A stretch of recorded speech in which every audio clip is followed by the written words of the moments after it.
Hello, dear friend. Welcome back. It's so good to see you again. Hi there. Come, sit down. Take your time. Breathe.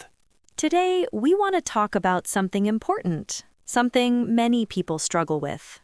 We want to talk about feelings, about expressing feelings, about saying what's in your heart. Because feelings, they live inside us, sometimes quietly, sometimes loudly, but they're always there. And many of us, we don't know how to talk about them. We keep them inside. We hide them. We think we should be strong. Strong means brave, not showing weakness. But here's the truth. Talking about your feelings is strong. It's one of the bravest things you can do. Is it really? It really is, because it means being vulnerable. Vulnerable means open, honest, showing your true self, even when it's scary. That does sound scary. It is scary, but it's also healing. Healing means making yourself better, becoming whole. So today we're going to talk about how to express your feelings without stress, without fear, in simple, gentle ways. Because your feelings matter, and you deserve to be heard. Daisy, can I be honest about something? Always, Henry, you know that. I'm terrible at talking about my feelings. Terrible? That's a strong word. But it's true. When someone asks me, "How are you feeling?" I freeze. I don't know what to say. So I just say, "I'm fine." Even when you're not fine? Especially when I'm not fine. Last week, something happened. My friend hurt my feelings. She said something that made me feel small. Small means unimportant, like I don't matter. That must have hurt. It did. And I wanted to tell her. I wanted to say, "That hurt me. I feel sad." But the words wouldn't come. They stuck in my throat. Stuck means trapped, unable to move. What happened instead? I smiled. I said, "Oh, it's okay, no problem." And I pretended everything was fine. But inside, I felt heavy. Heavy with sadness, with hurt, with words I couldn't say. And how do you feel now? Still heavy, and also ashamed. Ashamed that I couldn't speak. Ashamed that I'm not brave enough to say how I feel. Oh, Henry, you're not alone in this. Not at all. Henry, let me tell you something. Something I want you to really hear.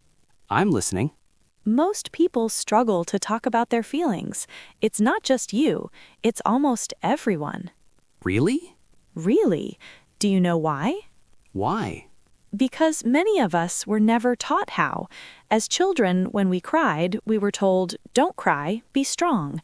When we were angry, we were told, "Calm down, don't make a scene."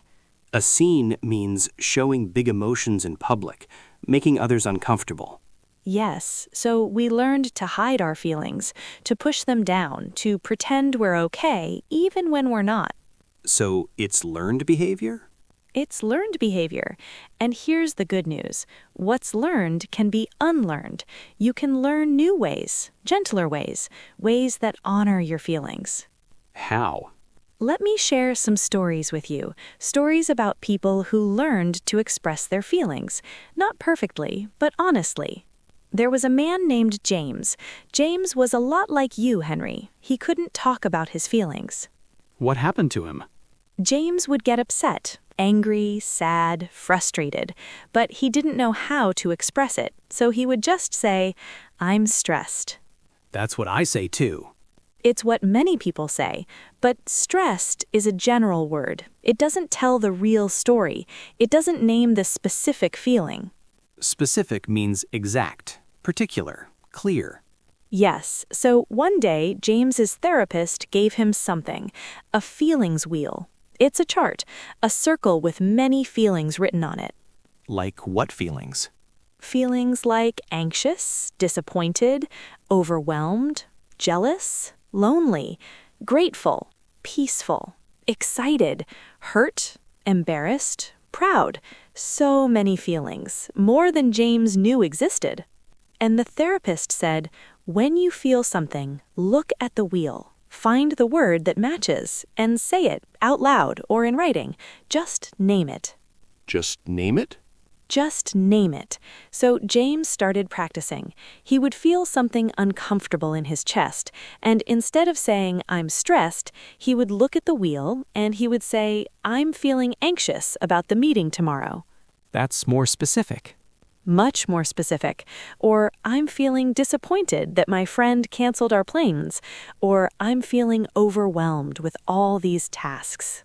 And you know what happened? Something beautiful. When James could name his feelings, they became less scary, less big, less overwhelming. Why? Because when you name something, you understand it. You can hold it. You can work with it. But when it's just this vague, heavy feeling, it's confusing. Vague means unclear, not specific. So naming helps? Naming helps so much. It's the first step. Before you can talk about a feeling, you need to know what it is. Understanding key words. Daisy, we should explain some words for everyone listening. Good idea. Here are feelings and emotions. Are they the same? They're very similar. Both mean what you experience inside: sadness, happiness, anger, fear, love. These are all feelings, all emotions. And express. Express means to show, to communicate, to let out what's inside. When you express a feeling, you're sharing it with someone or with yourself. What about bottling up? Oh, that's important. Bottling up means keeping feelings inside, like putting them in a bottle and sealing it, not letting them out. Many people do this. And is it bad? It can be. When you bottle up feelings for too long, they build pressure and eventually they might explode, or they might make you sick. Your body holds on to what your mouth doesn't say. That's powerful. It is. What about safe space? A safe space is a place or a person where you can share your feelings without judgment, where you won't be criticized or dismissed. Yes, finding a safe space is crucial. Crucial means very important, essential. Here is a story about a woman named Lila. Tell me. Lila had a problem. She had so many feelings, strong feelings, but whenever she tried to talk about them, she would cry. And when she cried, she couldn't speak. Her words would get lost in the tears. That happens to many people. It does. And Lila felt frustrated. She thought, why can't I just say what I feel? Why do I fall apart? What did she do? Her sister suggested something. She said, if you can't speak it, write it. So Lila started writing letters, not to send, just to express. When she felt hurt by someone, she would write them a letter. Dear Mom, when you said that thing about my weight, it hurt me. It made me feel unloved. Did she send the letter? Not at first. She just wrote it. And something amazing happened. Writing the words, it released them. Released means let go, set free. And after writing, Lila would feel lighter, calmer. Sometimes she would read the letter to herself. Sometimes she would tear it up. Sometimes she would keep it. And sometimes she would send it? Sometimes. After writing, she could see her feelings clearly, and she could decide, do I need to share this? Or was writing enough? Sometimes just getting the feelings out was enough. Other times she would rewrite the letter more gently and then share it, or use the letter as notes for a conversation. So writing became her tool. Writing became her tool, her way of processing feelings. Processing means working through, understanding, making sense of. And the lesson is, there are many ways to express feelings. Not just talking, writing is valid too. Valid means acceptable, real, worthy. Here's a story about a father named Miguel. Tell me about him. Miguel was raised in a home where feelings weren't discussed. His father never said, "I love you," never talked about sadness or fear, just worked, provided, stayed silent. So Miguel learned to be silent too. Exactly. And now Miguel had his own son, a little boy, and Miguel wanted to be different. He wanted to be open, but he didn't know how. One evening, his son fell and scraped his knee. The boy cried, and Miguel's first instinct was to say, "You're okay, don't cry, be tough." What we were taught. what many of us were taught, but Miguel stopped himself. He took a breath, and instead he said, "That must hurt. It's okay to cry. I'm here." That's beautiful. It was, and the boy cried in his arms and then stopped and looked up at his father with trust, with relief. Relief means feeling better, feeling safe. And Miguel realized something. He realized that allowing feelings, his son's feelings, was teaching him to allow his own. How? Because after that, Miguel started using feeling words with his son. I feel tired today. I feel happy when we play together. I feel worried about work. Simple sentences, but they were honest. And his son learned that feelings are normal, that men have feelings, that it's okay to name them. So Miguel changed the pattern? He changed the pattern. Not perfectly. Some days he still fell back into silence, but he kept trying, kept practicing, and his relationship with his son grew deeper. Deeper means closer, more meaningful, more real. And the lesson is, you can start small. You don't have to pour out your whole heart. Just say one feeling, one honest sentence. That's enough. Fourth microstory, the friend who used I statements. I have another story about two friends, Sarah and Nina. Go ahead. Sarah and Nina were best friends, but Sarah had a habit. When she was upset with Nina, she would say things like, "You always do this. You never listen to me. You're so selfish." That sounds accusatory. Accusatory means blaming, pointing fingers. It was, and every time Sarah spoke like this, Nina would get defensive. Defensive means protecting yourself, getting angry back, fighting. And their arguments would escalate. Escalate means get bigger, get worse, become more intense. So how did they change this? Nina read something about I statements. Instead of saying you always, you say I feel. So next time Sarah was upset, Nina said, "Sarah, can we try something? Instead of telling me what I get wrong, can you tell me how you feel?" And did Sarah try? She tried. Instead of you ignored me at the party, she said, "I felt lonely at the party when you talked to everyone else." Instead of you never have time for me, she said, "I feel sad when we don't spend time together." That's so different. Completely different. Because when Sarah used I statements, Nina didn't feel attacked. She felt empathy. Empathy means understanding someone's feelings, feeling with them. Nina would say, "Oh, I didn't know you felt that way. I'm sorry. Let's talk about it." And their friendship deepened. Their friendship became stronger, more honest, more gentle, because they learned to express feelings without blame, without attack, just honesty. The lesson is, the way you express matters. I feel is softer than you always. One invites conversation, the other invites conflict. Fifth microstory, the woman who found her phrase. One more story about a woman named Priya. Tell me. Priya struggled to express feelings in the moment, in real time. She would think of what to say hours later or days later, but in the actual moment, she froze. Like me. Like many of us. So Priya learned something helpful. She learned one simple phrase, just one. What phrase? I need a moment to think about how I feel. That's it? That's it. When someone asked her how she felt, or when something upset her, instead of forcing an answer or pretending to be fine, she would say, I need a moment to think about how I feel. And she would then take time, maybe 5 minutes, maybe an hour, maybe a day, to really check in with herself, to understand her feelings. And people accepted that? Most people did, because she was being honest. She wasn't shutting down, she wasn't running away, she was just taking space to understand herself. And when Priya came back, she could say things like, I've thought about it. I felt hurt when you said that. I need you to know. That's so much better than pretending to be fine. So much better. And the lesson is, you don't have to have all the answers immediately. You're allowed to say, I don't know how I feel yet. Let me think about it.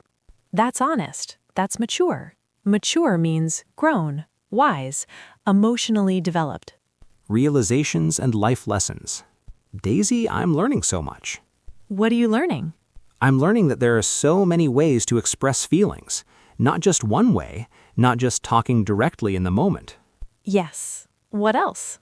That naming feelings helps, that writing helps, that starting small helps, that using I statements helps, that taking time to understand yourself, that helps too. All of this helps. And here's what I've learned, Henry. Expressing feelings is like learning a new language. A new language? Yes, you start with simple words. I feel sad. I feel happy. I feel scared. Just like when you learn any language, you start with the basics. And then you build? Then you build. I feel sad because. I feel happy when. I feel scared about.